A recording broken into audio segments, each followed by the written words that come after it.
Então, nós vivemos esse dia a dia e sabemos essas dores, e aí fazemos com que o quê? Nós trabalhamos junto aos órgãos públicos para mitigar o processo e nos deixar trabalhar melhor, vamos colocar assim, né? A imprensa divulgou muito isso, as pessoas acreditaram nisso, mas não é isso que está sendo passado para a gente nos textos da reforma tributária. E que vier a primeira conta para pagar de imposto, e que a conta vier e todo mundo se assustar, aí vai começar todo mundo a gritar. Olá pessoal, tudo bem? Estamos aqui para mais um episódio do Legalcast, o podcast da Fiorotti Advogados. Hoje estamos aqui com o Dr. Alexandre Fiorotti, que é o nosso sócio responsável pela área tributária, e estamos com um convidado especial. Esse convidado, ele é superintendente do Sincades, ele é diretor de Relações Institucionais da FEComércio, é empresário do ramo da indústria, do ramo da importação e do ramo de logística.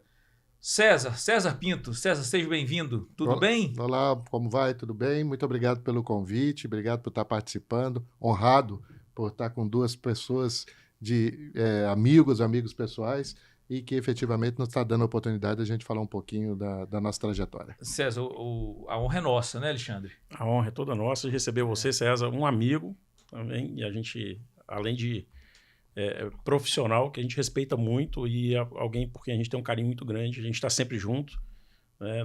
Quase que semanalmente, umas 2 vezes, 3 vezes, a gente está se encontrando ou conversando e debatendo os assuntos, trabalhando, né?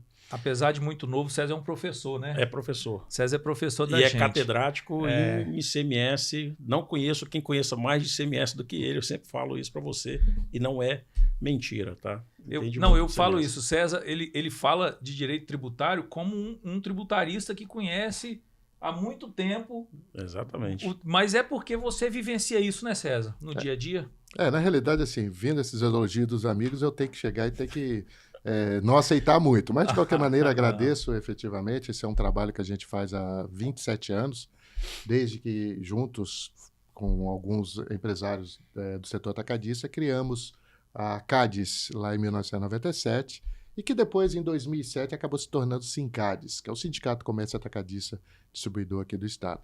E dentro dessa linha que vocês colocaram, nós participamos efetivamente de todas as discussões tributárias, e a gente acabou aprendendo um pouquinho com várias pessoas, principalmente vocês, doutor Alexandre, que estão conosco aí em volta, que nos ajuda a desenvolver esse setor que é muito pujante aqui no Espírito Santo. O setor de atacadista no Espírito Santo representa quanto, Alexandre, hoje aqui no Estado? Olha, o último número que a gente tem conhecimento, o setor de atacadista hoje, ele representa 28% da arrecadação de ICMS no Espírito Santo, não é isso? Exatamente. Recentemente, até esses números são realmente frescos, foi passado recentemente pelo secretário da Fazenda, numa reunião que nós tivemos lá na sede do Sincades. Dos últimos anos, pelas políticas que foram colocadas aqui no Espírito Santo, houve um aumento muito grande da vinda de empresas para cá. O Sincades assinou um contrato de competitividade, o Compete Atacadista foi assinado pelo Sincades e o Governo do Estado lá em 2007, e aí permitiu com que essas empresas viessem para cá pela questão do próprio benefício fiscal. Só para se ter um exemplo, e aí corroborando o que vocês estão falando, lá em 2007, quando nós assinamos o contrato, existia mais ou menos, as primeiras que fizeram adesão, em torno de 100 empresas, que faturavam na época em torno de 300 milhões de reais. Então, lá em 2007, eram 100 empresas faturando 300 milhões. Já era um número Já era um número positivo, né? E esse ano a gente está com alguns números aí previstos, né? A previsão para esse 2024 é a gente chegar a 2.200 empresas nesse contrato, com faturamento na casa de 130 bilhões de reais. Só aqui no Espírito Santo, 130 bilhões. Só aqui no Espírito Santo. E essas empresas todas atacadistas? Sim, nesse caso o Compete Atacadista, o qual a gente representa como Sincades, todas as empresas como atacado. O que eu imagino, César, é que muitas dessas empresas não têm nem noção do que o Sincades faz por elas nos bastidores, né? Eu falo assim, em termos de trabalhar por ela, por incentivos, junto ao governo, junto à Assembleia, junto à Secretaria da Fazenda. Me conta um pouco o que você pensa disso. Isso na realidade foi uma construção, como eu disse, com a criação da própria CADES, e os primeiros benefícios fiscais foram negociados ainda quando era associação, lá em 99. E o modelo atual, que é o modelo de Compete, que foi assinado em 2007, que tem até hoje, né, já foi uma evolução daquilo que foi conquistado lá atrás. Nessa linha, os próprios números que eu acabei de comentar, você vê, saímos de 100 para mais de 2.000 empresas, e isso mostra o trabalho que a entidade faz, e como o Alexandre mesmo colocou, nós estamos aí hoje representando em torno de 28% da arrecadação de ICMS aqui do Espírito Santo. Eu estou falando na arrecadação específica do setor atacadista. Se a gente for comparar tudo aquilo que está em volta do setor, aí nós estamos falando do próprio transporte, das próprias operações logísticas que reverbera em prestação de serviço e também a própria prestação de serviço de segurança, de limpeza dos galpões logísticos. Então, isso reverbera até em números maiores no tocante à ISS. Entendi. Que é referente à arrecadação das prefeituras. Não, então, fora a massa salarial que é empregada por essas empresas atacadistas, né? E por todas as empresas que estão ali no entorno delas, né? Se eu falar em empregos indiretos, então os números sobem, é o que o César está colocando, é importante. Eu acho que assim, o Espírito Santo ele tem uma vocação natural para a distribuição, né? Para o comércio atacadista, pela posição geográfica que está. E tem uns dados que a gente observa, né? Que a partir do Espírito Santo, até determinada distância de raio, a gente alcança um número expressivo de mercados, né, importantes, como Rio de Janeiro, São Paulo, Minas. Você tem esses números, César, de cabeça? Assim, qual é a distância a partir daqui para a gente? Um rádio de 1.000 quilômetros, a gente alcança até onde, a gente vai até onde? Isso daí é algo que eu já vi isso sendo comentado por você algumas vezes. Na realidade, a gente tem sempre colocado a importância do Espírito Santo com referência ao setor atacadista, né? Hoje, essas empresas são de diversos setores que vieram para o Espírito Santo. Nós estamos falando de empresas do setor de medicamento, de autopeça, de alimentos, material de construção, de linha branca. São mais de 30 setores que vieram para o Espírito Santo, ou até mesmo cresceram as empresas aqui locais, e que fizeram com que o Espírito Santo se tornasse um dos principais hubs vamos dizer assim, de entrega, de logística do Brasil. Respondendo efetivamente, você pegar num raio aí de 1.000, 1.200 quilômetros, partindo do Espírito Santo, tanto ao norte, quanto ao oeste, quanto ao sul, nós estamos pegando aí em torno de 60% do mercado nacional. E isso significa o quê? Que a posição geográfica do Espírito Santo com D+1 ou D+2, você consegue entregar mercadorias partindo do Espírito Santo em 1, 2 dias no máximo. Uma coisa que você falou dessas 30 setores, porque quando a gente falava antigamente em atacadista, pensava-se muito em atacadista de alimento, produto de higiene, né? Não é só isso, então. São vários outros setores que englobam hoje, que o Sincades atende como sindicato, né? Exatamente. É porque, na realidade, quando se falava atacadista, é porque realmente tinha os atacadistas lá atrás, que eram atacadistas que, principalmente no Ceasa, que fornecia para uma outra empresa, né? E aqui no Espírito Santo realmente tinha muito essa questão de somente atacar de alimento, de mercearios secos e molhados, que tinha muito tempo atrás. Mas o setor atacadista, no geral, é um setor, uma atividade que liga a indústria ao varejo. A indústria produz, e tem um varejo que vai atender a sua ponta, que é o seu consumidor final. Entre eles tem um hub de distribuição, um hub de logística, um hub de atacado, que faz com que chegue a produção da indústria ao varejo, nesse caso, para que o varejo possa atender. Então, aí nós temos o distribuidor de medicamento, o distribuidor de autopeça, o distribuidor de material elétrico, o distribuidor de material de construção. Então, existem vários distribuidores. A indústria se preocupa em produzir e contrata o distribuidor para fazer chegar essa mercadoria diretamente, nesse caso, ao varejo para atender a população. Legal. Eu vejo nas reuniões que vocês têm do Sincades online, que o Alexandre participa, às vezes dando orientação na área tributária, é muito ativo muito ativa a participação das pessoas, né? Eu vejo que às vezes participam quantas pessoas, Alexandre? Nós já tivemos uma reunião que participavam mais de 120 pessoas. Então, isso é importante. É o associativismo, né? Na realidade, a gente tem que entender que o Sincades ele está lá para justamente auxiliar as empresas. É um sindicato diferenciado, por quê? Porque é um sindicato onde os empresários que estão à frente, as pessoas que estão à frente são empresários. São pessoas que vivem o dia a dia, a diretoria vive esse dia a dia de acordo com os seus negócios. Nós temos o nosso presidente, Adalberto Moro, que é do setor de motopeça. Nós temos vice-presidente, que é de material de construção, tesoureira de autopeça, e aí por aí vai embora. Particularmente, nós somos empresários como você mesmo disse, da parte industrial, logística e importação. Então, nós vivemos esse dia a dia e sabemos essas dores, e aí fazemos com que o quê? Nós trabalhamos junto aos órgãos públicos para mitigar o processo e nos deixar trabalhar melhor, vamos colocar assim, né? Então, todas as discussões, tendo em vista até a questão de ICMS, todas as discussões que o governo do Estado, nós somos convocados, somos chamados para debater, o governo do Estado é importante nesse processo, porque eles nos chamam para discutir. E aí, acho que vale a pena aproveitar essa minha fala e colocar 3 situações importantes que o Espírito Santo tem. Você mesmo colocou a questão de incentivos fiscais e a localização geográfica, mas tem uma terceira situação extremamente importante, que é a previsibilidade política, administrativa que o governo tem com os empresários, com as entidades. Nós não corremos o risco de mudar governo ou de entendimentos diversos do que é hoje e com uma canetada, com um decreto ou com uma lei mudar todo um processo das empresas. E principalmente porque dá essa segurança jurídica para as empresas aqui.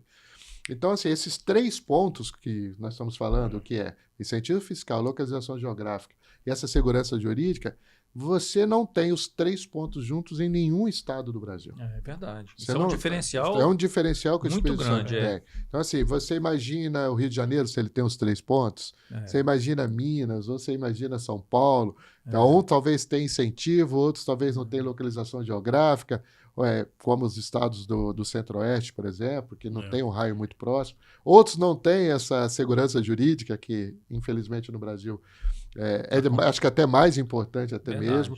Então, assim, essa condição permite que o Espírito Santo seja realmente esse hub de atacadismo. Mas eu vejo o seguinte, César, complementando o que você está dizendo. Quando você fala que o governo chama os SINCADs para poder debater um assunto, antes de colocar, às vezes, em prática, com a canetada que você mesmo disse, isso demonstra o seguinte, a seriedade que ele vê os SINCADs trabalhando, porque senão ele não faria isso, a seriedade de quem está lá no SINCADs defendendo o direito de cada empresa que participa do SINCADs, porque também isso é importante. E uma coisa que eu vejo quando você fala isso para mim é que o governo tem um diálogo aberto com vocês também, né? Esse diálogo é um negócio que não tem preço, uma coisa dessa. Se nós estamos vivendo no Espírito Santo um momento muito bom, um momento, aliás, muito maravilhoso, porque nós temos aí nos últimos 24 anos 2 governadores que entenderam e entendem a forma de estar ajudando o desenvolvimento do Estado. Há uma política de Estado, não há uma política de governo. E o governo não necessariamente faz esse tipo de política, falando do governo do Estado, através do nosso governador Renato Casagrande, nosso vice-governador Ricardo Ferraz, que é o secretário de Desenvolvimento. A política especificamente que eles tratam com os SINCADs, também eles tratam com a Federação das Indústrias, com a CAPES dos supermercados e com outras entidades, pensando sempre em prol do desenvolvimento do Estado. Então, isso é muito importante para nós, como empresário, acho que é muito importante para os nossos funcionários e, reitero, é importante também para a população em geral. E você falando de outras entidades, como a FINDES, me fala o seguinte, como é que você consegue dividir o tempo entre SINCADs, as suas empresas e a FEComércio, que agora também diretor da FEComércio. Me fala como é que você consegue ter tempo para tudo isso. Eu tenho muito a agradecer, são os meus sócios, né, das minhas empresas, que me permite nos deixar doar um pouco mais de tempo com os SINCADs, com a própria FEComércio. FEComércio um pouco mais recente, então estamos ajudando lá nessa gestão nova da FEComércio, que o presidente Adalberto Moura assumiu há 2 anos, fez 2 anos agora. Nós estamos há 1 ano tratando com ele, trabalhando com ele por uma política de desenvolvimento do comércio em geral. Obviamente, a FEComércio é muito mais ampla, né, do que o próprio SINCADs em si. SINCADs só trata o atacado, a FEComércio trata o atacado, trata o supermercado, trata a farmácia, ou seja, trata tudo. 70% do PIB capixaba, né? Nós estamos falando aí de diversas empresas, pequena, média, grande, gigante. Mas essa divisão de tempo, ela nos permite da gente chegar e poder apoiar, né? Da gente poder apoiar com a gestão do presidente Adalberto, de ajudar nesse desenvolvimento.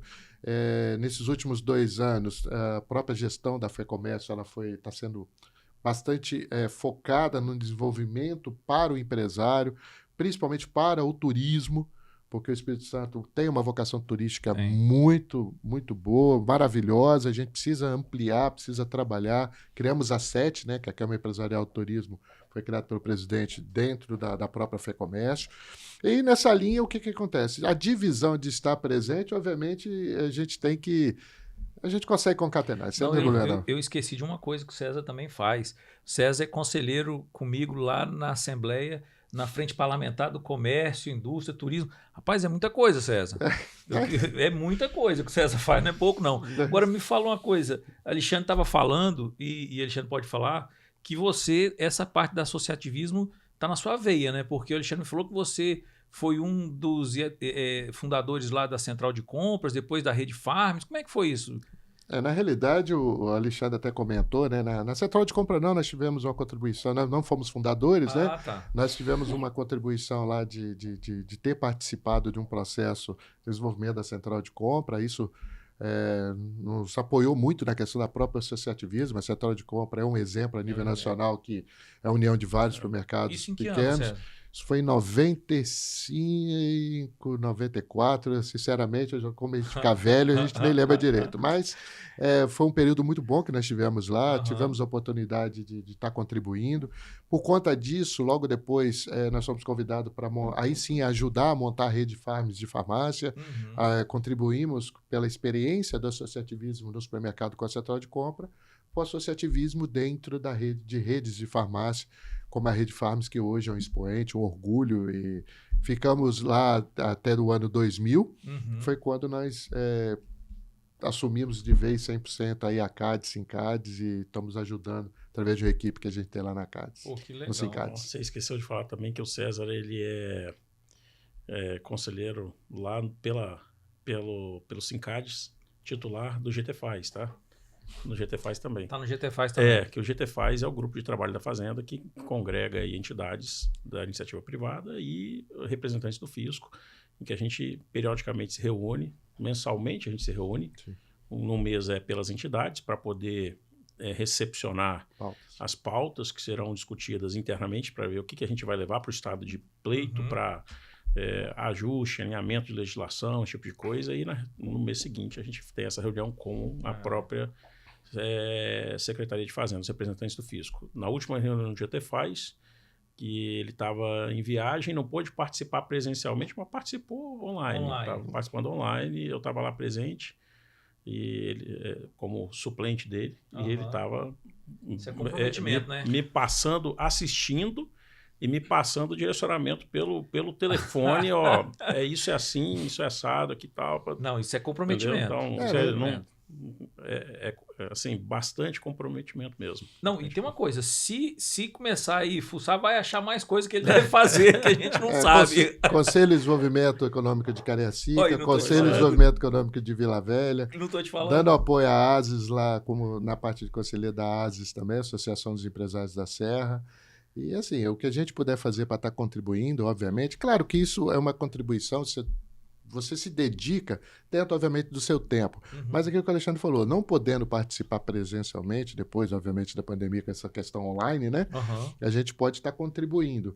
E, assim, reitero, o fato de estarmos junto com as empresas, o fato de estarmos empresários, o fato de estarmos no mercado, a gente consegue transferir essas dores para aqueles que ficam atrás de uma mesa, fazendo alguma lei ou algum decreto que talvez não entenda efetivamente o que está acontecendo no lado de cá, né? Porque às vezes não conhece do negócio, não conhece do negócio, conhece a própria lei, inclusive, ela em algumas situações, as leis, os decretos são dúbios, então precisam ser, que é o caso do GTFaz que ele colocou, nada mais é do que efetivamente a gente colocar, deixar claro o entendimento do legislador, para que possa dar segurança para as empresas, a fazer o que é certo.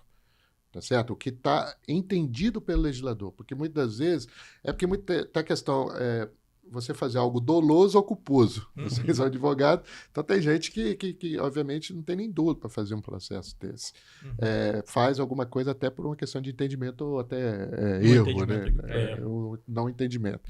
Mas, de uma certa forma, nós gostamos de contribuir e o que a gente puder fazer para contribuir, a gente vai estar fazendo. Legal. Agora, você tinha me falado também sobre a parte de logística no Espírito Santo, porque a parte de logística é muito importante aqui no estado, né? Ah, sim. O estado, ele tem a 262 e a 101. Exatamente. Eu acho que tem algum estado que tem 262 e 101 cortando fora, só o Espírito Santo, eu acho. Né? Assim, particularmente não lembro, Aham. mas de qualquer maneira nós temos a 262 e a 101 meio que em números, né? Aham. São dois números, porque a 262 não é duplicada, Uhum. a 101 está nesse processo com a empresa que toma conta, né? A Uhum. gente já deveria ter tido uma duplicação já praticamente nela toda. Uhum. Mas a questão logística, nós também agora temos um aeroporto que, de uma certa forma, também agora é privado, né? E a gente precisa também dar toda a condição, ajudar a dar toda a condição Uhum. para que ele possa. Aí, não, aí a gente entra também de novo no turismo, né? Para Uhum. poder incentivar novos voos, para trazer as pessoas para cá, porque o turismo é um consumo na veia, as pessoas vêm para cá, gastam no hotel, gastam no restaurante, gastam no táxi, ou seja, Uhum. movimenta o turismo aqui. Dentro dessa linha que você está colocando aí sobre efetivamente logística, né? Uhum. De muitos anos para cá, de alguns anos, né? Não muito, várias empresas construíram, empresários capixaba, empresários de fora também, mas principalmente os capixaba, construíram centros logísticos importantes. Nós temos aí no último levantamento 3 milhões de metros quadrados de galpões sendo utilizados para o setor atacadista. Uhum. A gente não tem assim, os números ampliados para uma indústria, algo assim. Nós estamos falando de 3 milhões de metros quadrados e que tem gente construindo mais. Você vai na Darli Santos, você vai no contorno, agora tem previsão no próprio contorno do Mestre Alva de construção. Viana, né? Viana, que virou muito polo polo, é pujante lá. A região do Civite. Uhum. Então, em síntese, o Espírito Santo ele está consolidado para receber as empresas. Uhum. Ele está consolidado para receber as empresas. Só que a gente tem que pensar na infraestrutura. Não só na infraestrutura viária, aérea e principalmente portuária, que também nós temos aí um porto em Aracruz que provavelmente parece que já é realidade, né? Que vai, obviamente, avançar muito o comércio exterior. Mas nós temos que pensar também em outras estruturas para o Espírito Santo. Por quê? Porque nós temos uma reforma tributária aí. Uhum. Nós temos uma reforma tributária que, de uma certa forma, ela vai ter um processo de diminuição de um dos 3 eixos que eu coloquei. Ou seja, o incentivo fiscal provavelmente provavelmente não, pelo que está lá, vai deixar de existir a partir de 2032. E as empresas estão aqui pelas 3 situações: localização geográfica, incentivos fiscais e essa segurança jurídica. E aí, depois? Como a gente vai fazer para manter essas empresas aqui, sendo que um dessas 3, esse tripé, esse banquinho de 3 pernas aí, vai cair? Porque a infraestrutura de malha de rodoviária nossa realmente é um negócio que deixa a desejar, né? Deixa a desejar. Mas... e aí você entrou no assunto que eu ia te perguntar mesmo, César. A reforma tributária é um ponto de preocupação que a gente sempre conversa sobre ela, pelas entidades, com os empresários, com os prestadores de serviço da área contábil, fiscal. E você já adiantou uma pergunta que eu ia fazer. O que nós temos que fazer para garantir, ou pelo menos para tentar fazer com que quem está hoje aqui, por conta desse tripé que você coloca muito bem, né, a segurança, o incentivo, né, e a parte de localização geográfica aqui, estratégica, o que a gente pode fazer qual é o dever de casa para que essas empresas não se sintam motivadas aqui, né, a sair daqui, entendeu? O dia que não tiver mais um ICMS, que acaba, né? O último dia de existência do ICMS é 31 de dezembro de 2032, como você anunciou. E aí, como fazer? Nós temos alguns anos pela frente de deveres de casa para fazer. Quais são esses deveres de casa? O que você fala para a gente disso? A gente tem debatido muito isso, né? O próprio governo do Estado, talvez a Secretaria de Desenvolvimento, nosso secretário Ricardo Ferraz tem debatido muito, e é uma preocupação não só do governo, tendo em vista, como bem colocou, é uma arrecadação de ICMS bastante expressiva do setor atacadista. Nós fizemos algumas pesquisas aí, a própria atualização agora do Compete, a gente inclusive incluiu uma pergunta, o quanto que o Compete é importante para o seu negócio, para a sua empresa. A gente vai divulgar isso nos próximos dias, né? Inclusive com os números referentes ao próprio Compete em si. O 28% da arrecadação é arrecadação em geral, né? Tem o Compete, mas também tem as arrecadações de operação interna, substituição tributária e outros mais. Mas, efetivamente, o que foi colocado nessa pesquisa que nós fizemos é que 99% das empresas falaram, é de extrema importância o Compete para o meu negócio. Isso é unânime, então, unanimidade. É unanimidade. Por que é de extrema importância? Porque pela situação tributária, carga tributária a nível Brasil, e esse incentivo, que é um dos melhores, se não o melhor do Brasil, em termos da própria operação de atacado, a nossa preocupação realmente é que as empresas vão embora, porque com a nova reforma tributária, o pagamento do imposto será pelo consumo. O Espírito Santo, se não me falha a memória, é 2,2% do PIB. E aí você imagina que para que ele vai estar aqui, sendo que ele tem que vender para São Paulo, para Rio, Minas, que é muito mais prático eles estarem nesses locais. Mais prático, a questão logística e tudo mais. E aí você pega uma cadeia enorme, e como é que fica as transportadoras com isso? Como é que fica as logísticas, os 3 milhões de metros quadrados que existem, que deixarão de atender a essas empresas? Aí, respondendo efetivamente a pergunta, nós temos que criar situações para que as empresas não saiam daqui.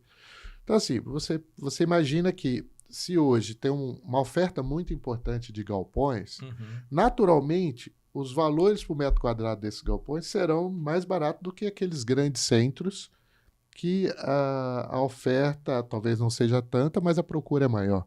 Então, a empresa ela vai fazer uma quantia. É melhor eu continuar no Espírito Santo pagando 1 metro quadrado de galpão de aluguel ou até mesmo de operação logística mais barata, partindo daqui que o frete vai compensar a chegar nesses grandes centros. Mão de obra. Nós temos uma mão de obra de uma certa forma qualificada aqui, está sendo ampliada essa qualificação através do Sistema ES, no caso do SENAC, no caso do SENAI, que são entidades que estão promovendo essa qualificação para a indústria e para o comércio. Então, assim, a gente tem uma mão de obra qualificada e que, em termos de salário, o custo de vida do Espírito Santo é menor do que desses grandes centros. Então, o salário acaba compensando, estou falando pela maneira empresarial de olhar. Entendi. Então, você tem que fazer essa conta. Olha, eu não vou ganhar no incentivo fiscal porque vai estar nivelado a nível Brasil, o mesmo imposto, mas eu vou estar ganhando na questão econômica, dos galpões, da logística em si ou até mesmo dos funcionários. Só que, paralelo a isso, só complementando a pergunta, a gente tem que imaginar que o Espírito Santo ele também tem que atentar não só efetivamente à infraestrutura de portos, aeroportos ou até mesmo estradas.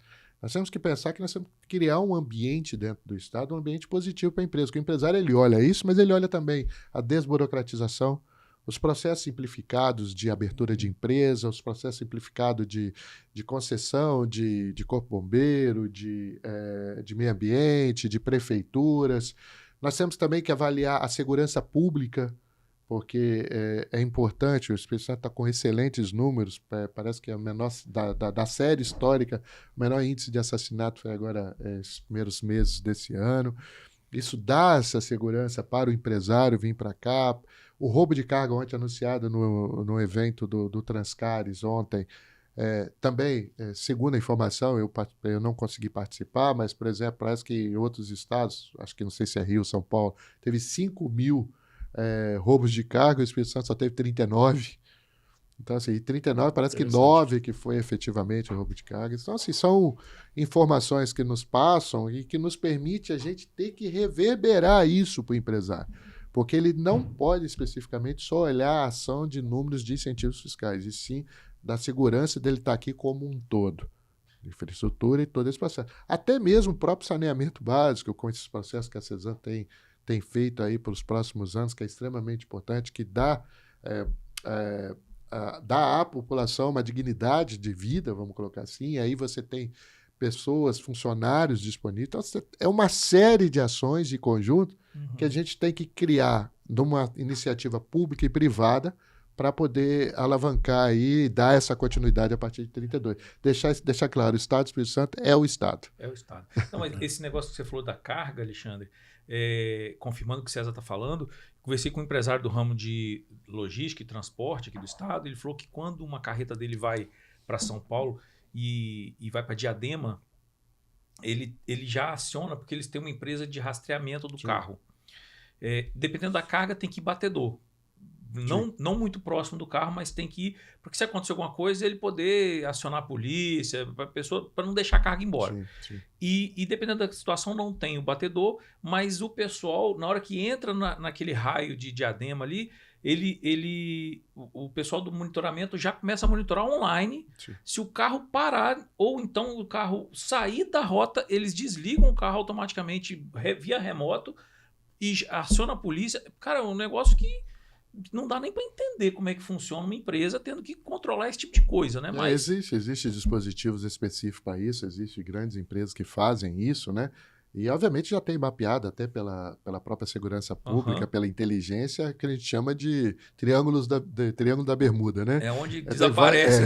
Tem vários locais no Brasil. Que acontece eu não isso. vou especificar estado, não é o nosso caso, né? A gente não está aqui para dizer o que é um, o que é outro, mas existe, sim, todo um processo para mitigar, porque isso também reverbera no seguro. Entendi. Entendeu? Então, você reverbera dentro de uma série de processos que a gente tem que analisar, porque reduz efetivamente o custo do empresário em si, estando aqui no Espírito Santo. Agora, César, essa questão que você fala de manter as empresas aqui, tanto pelo Sincades quanto pela FEComércio, já existe uma conversa, um diálogo com o governo do estado para poder tentar achar uma solução para isso? Existe um diálogo, sempre houve um diálogo permanente, né? A gente, nos últimos anos, por conta do que vem sempre de Brasília, né? Porque Brasília é que sempre vem algumas coisas que o Espírito Santo não atrapalha. Essa é uma realidade. Muito pelo contrário, a gente tem que sentar com o governo para tentar mitigar algumas ações que vêm de Brasília, como medidas provisórias, ou até mesmo leis que mudam as regras de pagamento de imposto e que o Espírito Santo tem que conversar para tentar mitigar isso. Mas a gente, infelizmente, lá em Brasília, a gente não consegue ter essa concatenação que a gente tem aqui no estado. Mas há um diálogo permanente. Nós, inclusive, estamos participando através de uma iniciativa do Sindiex, que chamou as entidades. Aí nós estamos lá como Sincades, como FEComércio, estamos lá tem lá também o Transcares, entre outras entidades, o próprio governo do estado, a Secretaria de Desenvolvimento, Secretaria de Fazenda, o Bandes, para debater o que podemos fazer para a continuidade da questão econômica do estado. Então, isso há um debate, sim. O governo está muito preocupado, a gente também. A reforma tributária está aí, como você mesmo perguntou, Alexandre. A reforma tributária está aí e cada vez mais, cada dia mais, tem algo diferente. A gente estava até brincando hoje que está sendo jogado tanta brasa para a sardinha de cada um, ou seja, cada entidade ou cada setor a nível Brasil quer não estar no imposto seletivo ou quer estar nas isenções. Aí ele está brincando que daqui a pouco acaba a brasa e a sardinha vai ficar crua, entendeu? Porque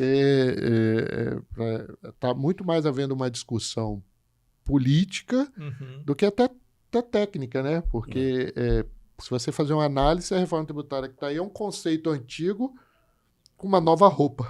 Entendi. Uma nova roupa, porque você está mudando até nomes de leis, né? Nomenclatura, siglas, mas que você quer ter um pagamento do imposto único, um IVA, com o princípio da não cumulatividade. Então, assim, é um negócio que, para quem é tributarista, eu não sou aprendiz do Dr. Alexandre, é complicadíssimo de se entender, né? Essa é uma realidade. Essa questão da reforma tributária, o Alexandre vai poder falar melhor, pelo seguinte, eu via nas reuniões da ACAPES que o Alexandre falava, gente, essa reforma tributária do jeito que ela está, ela não é isso que vocês estão pensando. Redução de imposto, vocês não vão ver redução de impostos, não. Carga tributária vai aumentar, e ninguém acreditava. Eu lembro que uma vez teve um associado que falou assim, mas não pode ser, a promessa é para reduzir. O Alexandre falou assim, não vai reduzir. Hoje ele fala, o negócio está só aumentando mesmo, a previsão é aumentar, né, Alexandre? A gente faz uma análise. Ontem saiu o texto substitutivo do projeto de lei complementar de regulamentação do IBS, da CBS e do imposto seletivo. Preocupa demais da conta, porque quando a gente olha para o texto substitutivo, são mais de 330 páginas de texto, é um texto longuíssimo, é uma lei extremamente importante e que traz, sob a promessa de simplificação, unificação de tributos, simplificação do sistema tributário, não traz a simplificação prometida. A gente vê lá muito... Por quê? A gente vê muito conceito antigo sendo trazido para tributos com nomes novos, mas os conceitos são antigos. Então, você fala assim, o que o César colocou, não cumulatividade. Um dos principais argumentos da reforma tributária era uma não cumulatividade ampla, plena, né? Ilimitada ali, a não cumulatividade. Não é isso que a gente via no texto da PEC 45, da PEC 110, que tinha, muito antes de ter votado no final do ano passado, que virou a emenda constitucional 132, porque já tinha um texto muito próximo do que é a não cumulatividade do ICMS, do IPI, e a lei complementar vem reforçando isso. Então, o texto substitutivo que está aí posto ontem, vem reforçando isso, ou seja, não é tudo que vai gerar crédito, nós não vamos poder tomar crédito sobre aquilo que seja adquirido para uso pessoal, e aí entenda-se pessoal quem? Contribuinte de CBS e IBS, empresas também. Então, assim, uma empresa ela é comerciante, ela é um atacadista, ela compra serviço que vai ser tributado pela CBS e IBS em valores, em percentuais altíssimos, mas esse serviço ela não está revendendo serviço, então é para uso pessoal. Plano de saúde, de repente, ali para os funcionários, serviço de advocacia, serviço de contabilidade, que serão onerados, o setor de serviço vai ser muito onerado e vai acabar repassando sem poder que quem contrate tome crédito disso. E aí, como é que vai ficar, então? Não era uma não cumulatividade plena como se defendia. O setor industrial tende a sair um pouco melhor nessa situação, porque ele tende a simplificar mesmo para ele ali, e otimizar, reduzir um pouco a carga em cima da indústria, mas ao redistribuir isso para comércio, para serviço principalmente, né, para outros segmentos, a gente fica extremamente preocupado. E quando a gente olha para problemas estruturais de conceitos antigos que estão sendo trazidos para cá, como o que integra a base de cálculo dos tributos novos, só o desconto incondicional fica de fora, o desconto condicional é tributado, então ele está trazendo o conceito antigo. Né? Nós vamos ter muita discussão, pelo jeito, com o Congresso, para tentar melhorar o que está posto aí, dado que me parece que é inevitável que a reforma tributária passou por força de emenda constitucional, então tem que ser implementada agora, não tem jeito, não vai se desfazer. E acredito que nós vamos ter um desafio enorme nos próximos anos, porque muitas dúvidas estão surgindo. Quando a gente olha imposto seletivo, a gente estava falando hoje, né, César? O imposto seletivo vai ser... vai ter hipótese de que não vai se aplicar a imunidade na exportação. Nós vamos exportar imposto seletivo para produtos que são de bens minerais. Estou falando aí de granito, mármore. Qual foi a intenção disso daí? Onerar a exportação de granito, mármore? Porque então, não tem sentido. Nós somos grandes exportadores de granito, mármore, inclusive o Espírito Santo. Sim, principalmente. O que eu acho que vai acontecer é o seguinte: na hora que isso estiver implementado e que vier a primeira conta para pagar de imposto e que a conta vier e todo mundo se assustar, aí vai começar todo mundo gritar e aí vai ter que se dar o jeito para poder resolver, porque ninguém está se atentando para isso. Né? Mas aí vai ser tarde, né? Porque já vai estar sendo cobrado e assim, você remediar é sempre muito pior, né? Do que... Então, assim, é muito complicado. Eu vejo que essa reforma tributária ela foi nos vendida de um jeito. Eu sempre tive muito receio do que estava sendo posto ali de promessas, porque eu não via essas promessas nos textos da reforma tributária, mas muita gente defendendo a reforma tributária pelas notícias que eram divulgadas. E as notícias, né, a imprensa passa aquilo que recebe informação. Se vem do governo federal, principalmente do governo federal, informação de que a reforma tributária vai ser boa, vai descomplicar, vai simplificar, vai reduzir a carga tributária, vai manter a neutralidade, não vai reduzir a carga tributária, vai manter a neutralidade, não vai onerar um pouco outros setores, desonerar outros, mas se mantém uma carga tributária neutra ali, né, em termos de não ter nem decréscimo nem acréscimo. A imprensa divulgou muito isso, as pessoas acreditaram nisso, mas não é isso que está sendo passado para a gente nos textos da reforma tributária. E preocupa muito o futuro nosso. Agora eu falo nem só de Espírito Santo, eu falo de Brasil. O César tem uma fala muito interessante que eu gravei há um tempo atrás e ficou na minha memória, tá, César? Enquanto brasileiro, a gente sempre precisa torcer por uma reforma tributária justa, boa, né? Uma reforma tributária que seja eficiente, que melhore realmente o meio de negócio. Nós temos um custo tributário no país só de custo de conformidade. Estima-se algo em torno de um pouco mais de 1% do PIB é gasto pelas empresas para apurar tributos e declarar esses tributos na forma de DCTF, SPED contábil, SPED As fiscal. obrigações acessórias. São as obrigações acessórias. Então, veja, é um custo muito alto. Assim, enquanto brasileiro, a gente precisa torcer para uma reforma tributária eficiente, boa, justa, e que ela traga essa simplificação e traga algo de bom para a gente. Mas, enquanto capixaba, a gente sempre teve essa preocupação muito grande, né? Porque nossa reforma sempre foi idealizada com o objetivo de extinguir o ICMS, extinguindo o seu ICMS, extingue o incentivo fiscal. E o Espírito Santo é um estado extremamente organizado no que diz respeito ao ICMS e seus incentivos. Aqui não tem privilégio, né? Porque a empresa tal tem, a concorrente outra não tem. Aqui é estruturado, todo incentivo é estruturado de maneira setorizada. Compete atacadista foi idealizado assim, compete do e-commerce, compete do setor metal mecânico, compete dos bares e restaurantes. Então, e os requisitos são objetivos para aderir, né? É não ter dívida com o Estado, é estar em dia com as suas obrigações, esse tipo de coisa. Então, como é que fica? Para capixaba sempre foi muito preocupante isso daí. Essa fala sua foi perfeita lá atrás, alguns anos atrás. Enquanto brasileiro, eu gosto muito da ideia de uma reforma, mas enquanto capixaba, eu fico preocupado mesmo. É porque o Espírito Santo, nos últimos anos, sempre calçou. Aliás, nos últimos anos, não, se você pensar, o Fundap é de 1970, né? Pois é. O incentivo do Fundap. E é bom até hoje, né? Exatamente. E até hoje, várias empresas. Bem até hoje. E, se eu não me engano, uma boa parte das empresas utilizam o Fundap para trazer os veículos importados elétricos, que viraram a febre. Hoje, o Espírito Santo, segundo informação de imprensa, eu acredito que 90% dos veículos elétricos do Brasil descem aqui pelo Espírito Santo. Então, isso por conta de quê? De uma série de fatores, dentre eles a questão de incentivos fiscais. E o Espírito Santo é um estado pequeno, localizado no meio de grandes estados. Bahia, Minas, Rio, um pouquinho para lá, São Paulo.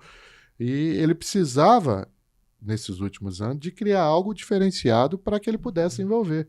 Tanto é que, há muitos anos, a classificação lá do Tesouro Nacional, é um estado que tem fundo soberano, é um estado que tem notado Tesouro Nacional, né? Exato, já é notado Tesouro Nacional já há um bom tempo, se eu não me engano, 10 ou 11 anos ou 12, não sei.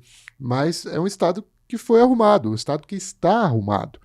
E aí você pega mas arrumado por quê? Porque houve uma questão de incentivos, foi algo que foi criado, efetivo, para que as empresas pudessem vir para cá. E aí quando você cria uma reforma, cria um processo para que o ICMS seja cobrado no destino, peraí, nós somos 4 milhões de habitantes, nem isso. Nós estamos falando de São Paulo, que é 10 vezes mais, Rio, 5, 6 vezes mais. Então, se eu vou cobrar o imposto pelo consumo, então, se for cobrado aqui pelo Espírito Santo, o imposto vai ficar quase que zero, né? Vamos falar assim. Então, assim, essa é a preocupação, é o que eu falo, assim, como empresário, como brasileiro, a reforma tributária é importante, essa concatenização de impostos e tudo mais. Agora, como capixaba, a gente tem que arrumar uma solução que, se caso ocorrer a perda dos incentivos, a gente mantenha as empresas aqui para manter a política econômica que está sendo feita aí no Estado. Mas eu tenho certeza que o Sincades, a própria FEComércio, vai dialogar com o governo para tentar achar uma solução para isso aí. Já está, porque isso é muito importante para nós. César, queria te agradecer imensamente pela participação aqui no nosso podcast, no Legalcast. Alexandre, nosso sócio também, que está participando do primeiro Legalcast hoje, que ele é muito ocupado, é difícil ele vir aqui, e eu também sei que você é muito ocupado, tomando esse tempo seu aqui, mas as informações que você passou aqui são extremamente valiosas para quem for assistir. Acho que é importante passar esse conhecimento que vocês têm. Fico muito agradecido. Se você quiser deixar uma mensagem para quem, inclusive, não é associado, que a gente fala do Sincades, mas a gente trata como se fosse, né? Porque o sindicato não é uma associação. Na realidade, a gente fala como associado, a gente brinca que o Sincades não é um sindicato, é uma entidade. É uma entidade representativa do setor atacadista. Independente se está conosco como associado, mas nós temos a obrigatoriedade de estar buscando a melhor forma para que as empresas possam estar se desenvolvendo aqui no Espírito Santo, dentro dessa parceria com o próprio governo do Estado. Assim, o que a gente gostaria de deixar de mensagem, aí como empresário de vários setores, é deixar claro para os empresários que estão aqui, as empresas que querem vir para cá, que venham, porque enquanto tivermos essas 3 situações, localização geográfica não dá para trocar gente por outro estado, então isso é a única coisa que não tira da gente. A segurança jurídica, a gente tem aí politicamente Estado estável, nós temos o Estado com bons governantes, excelentes governantes, tanto na área municipal como na área estadual. Nós temos um legislativo, aí, a Assembleia Legislativa, comandada pelo presidente Marcelo Santos, os seus deputados estaduais, muito coeso com as pautas econômicas do Estado. Nós temos uma bancada federal liderada pelo deputado da Vitória, que também preserva ou ajuda a esse desenvolvimento. Então, assim, a mensagem que a gente deixa para os empresários é que venha para cá, fiquem aqui, continue aqui, tentar o máximo possível para apoiar o desenvolvimento do Espírito Santo através das ações capitaneadas pelo governo, capitaneadas pelas entidades. O que a gente quer é isso. Tá bom. César, muito obrigado. Pessoal, até a próxima.